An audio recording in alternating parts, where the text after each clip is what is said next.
On Monday, a C-SPAN caller argued that Congress and the government was better off when there were just old white men in charge. Now, unsurprisingly, this is a Republican caller.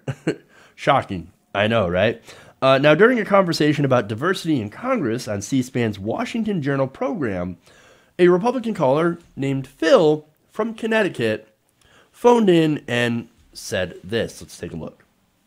Look at their education. More than 70% of the freshman class went to graduate school. 1/3 of the new members have law degrees, and 15 have MBAs. 7 freshmen earned at least 2 graduate degrees. Phil in Fairfield, Connecticut, Republican. Hi, Phil. Good morning to you. Go ahead. Good morning.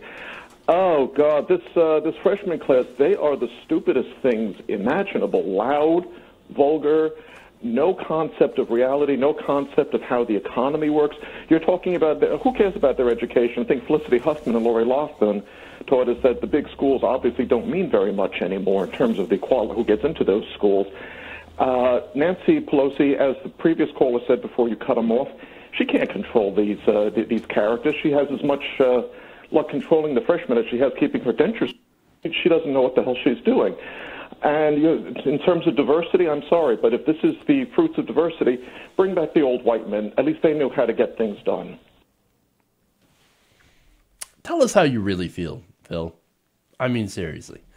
That is not shocking. Hey, at least we know how they feel about women in Congress, and especially the new Democratic freshman class. Which, by the way, the wave that brought these women into Congress is one of the biggest electoral victories in record. That's a gigantic wave, right? And it brought, again, some of the most progressive people into Congress, people who are now essentially superstars among the Democratic Party on social media. But old Phil, he's like, I don't know nothing. I wonder if that has to do with the repeated attempts to disparage AOC, because AOC is actually fighting for regular working people and not the elites that apparently Phil seems to want to bootlick for. Just saying. His message to them is basically shut up, know your role, and continue serving the rich and corporations just like the rest of Congress. I mean, at least we got stuff done if we just bring back the old white men. Yeah. I mean, at least they knew how to get stuff done, right? No, did they, though?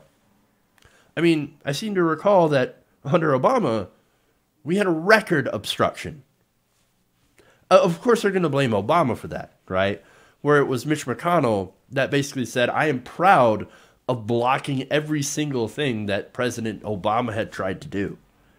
I mean, again, the only things they could really agree on was to name post offices and, of course, give more away to rich people and corporations.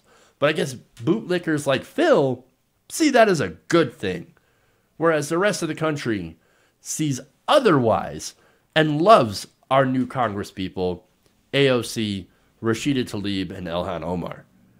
They are the wave of the future. Sorry, Phil, but you're going to get washed away. And that'll be a good thing for the country. Hey guys, hopefully you enjoyed that free video. Now I'm going to have to ask you a favor. Between the demonetization and the YouTube algorithm messing around with view counts, etc., we're having a hard time adjusting to the new YouTube reality, which is where you guys come in. See, we have a Patreon, patreon.com/TYTNation, set up to help us rely on you guys, the viewers, instead of big corporate ads. Look, you know the show. You know I'm not in favor of big corporations anyway.